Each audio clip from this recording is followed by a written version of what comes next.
एक पठान ट्रेन में सफर कर रहा था। पठान बेचारा सिंगल था। पठान बर्थ में ऊपर सो रहा था। अगले स्टेशन पे दो लड़कियां उसी ट्रेन पर चढ़ गई। लड़कियां उसी सेट पर आ गई जहां पठान सो रहा था। लड़कियां भी सिंगल थी।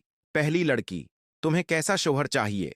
दूसरी लड़की, करोड़पति। पहली लड़की, अगर करोड़पति ना मिला तो दूसरी लड़की, तो यार 50 लाख वाला ही मिल जाए। पहली लड़की, अगर वो भी ना मिला तो दूसरी लड़की, तो फिर 25 लाख वाला भी चलेगा। दूसरी लड़की बोली, वो भी ना मिला तो पहली लड़की बोली, 1 लाख वाला भी चलेगा। पठान ये सब बड़े ध्यान से सुन रहा था और पठान इंतजार कर रहा था कि थोड़ा और नीचे आएगी तो बोलोगा। जब दोनों खामोश होगी तब पठान बोला, अजी सुनिए, जब बात 25 से 30 हजार तक आ जाए तो मुझे उठा लीजिएगा। मैं भी शदीद सिंगल हूं।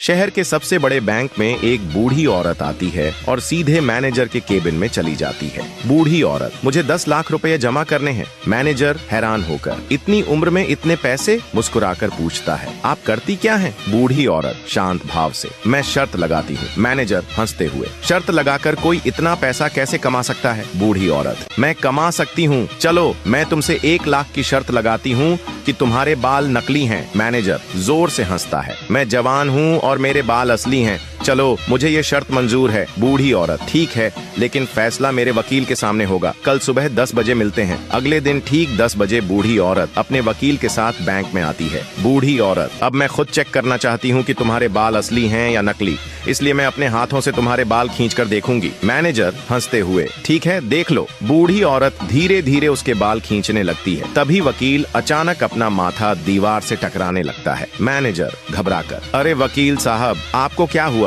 बूढ़ी औरत मुस्कुराते हुए, कुछ नहीं, मैंने इनसे 5 लाख की शर्त लगाई थी कि मैं शहर के सबसे बड़े बैंक के मैनेजर के बाल खींचकर दिखाऊंगी। एक पाकिस्तानी, एक हिंदुस्तानी और एक फिलिपाइनी को सऊदीया में शराब पीने के जुर्म में 50 कोड़े की सजा सुनाई गई। तो जलाद ने फिलिपाइनी से कोड़े लगने से पहले पूछा, फिलिपाइनी तुम कोई आखिरी ख्वाहिश बताओ। फिलिपाइनी ने कहा, जनाब मेरे कमर पर एक तकिया बांधा जाए। तो फिलिपाइनी की ख्वाहिश पूरी की गई। जलाद ने फिर हिंदुस्तानी से आखिरी ख्वाहिश पूछी। तो हिंदुस्तानी ने कहा, जनाब मेरे कमर पर 2 तकिए बांधा जाए। तो हिंदुस्तानी की भी आखिरी ख्वाहिश पूरी हो गई। अब पाकिस्तानी का नंबर आया तो जलाद ने पाकिस्तानी से पूछा, ओए पाकिस्तानी, अब तुम कोई आखिरी ख्वाहिश बताओ। पाकिस्तानी ने कहा, जनाब मेरी 2 ख्वाहिश है, अगर दोनों पूरी करते हूँ तो ठीक है, वरना एक भी न करूं। जलाद ने सोचा और कहा, अच्छा बताओ, मुझे तुमसे हमदर्दी है, दोनों बताओ। पाकिस्तानी ने कहा, जलाद मुझे 50 के बजाय 100 कोड़े मारा जाए। ये सुनकर जलाद ने हैरानगी से पूछा, और दूसरी? पाकिस्तानी ने कहा, दूसरी ये कि इस हिंदुस्तानी को मेरे कमर पर बांधा जाए।